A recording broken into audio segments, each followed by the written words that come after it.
Can you be good without God? Let's find out.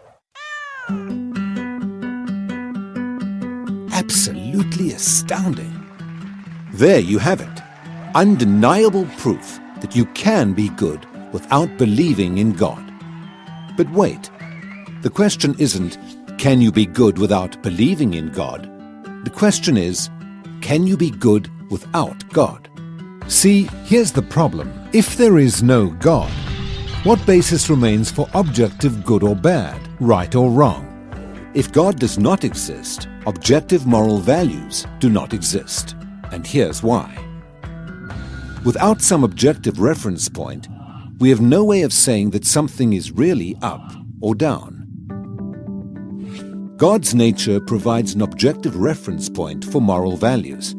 It's the standard against which all actions and decisions are measured. But if there's no God, there's no objective reference point. All we're left with is one person's viewpoint, which is no more valid than anyone else's viewpoint. This kind of morality is subjective, not objective. It's like a preference for strawberry ice cream. The preference is in the subject, not the object. So it doesn't apply to other people. In the same way, subjective morality applies only to the subject. It's not valid or binding for anyone else. So, in a world without God, there can be no evil and no good, nothing but blind, pitiless indifference. God has expressed His moral nature to us as commands. These provide the basis for moral duties. For example, God's essential attribute of love is expressed in His command to love your neighbor as yourself. This command provides a foundation upon which we can affirm the objective goodness of generosity, self-sacrifice, and equality. And we can condemn as objectively evil greed, abuse, and discrimination. This raises a problem. Is something good just because God wills it, or does God will something because it is good? The answer is neither one. Rather, God wills something because He is good. God is the standard of moral values, just as a live musical performance is the standard for a high-fidelity recording. Without your love. The more a recording sounds like the original, the better it is.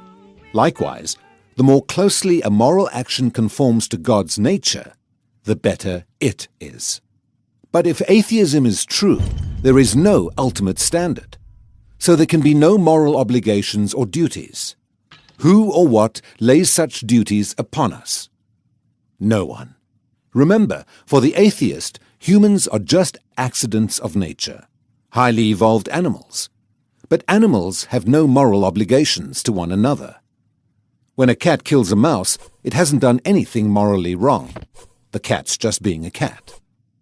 If God doesn't exist, we should view human behavior in the same way. No action should be considered morally right or wrong. But the problem is, good and bad, right and wrong, do exist.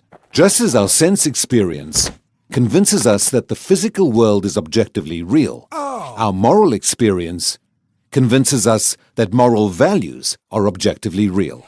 Every time you say, "Hey, that's not fair, that's wrong, that's an injustice," you affirm your belief in the existence of objective morals.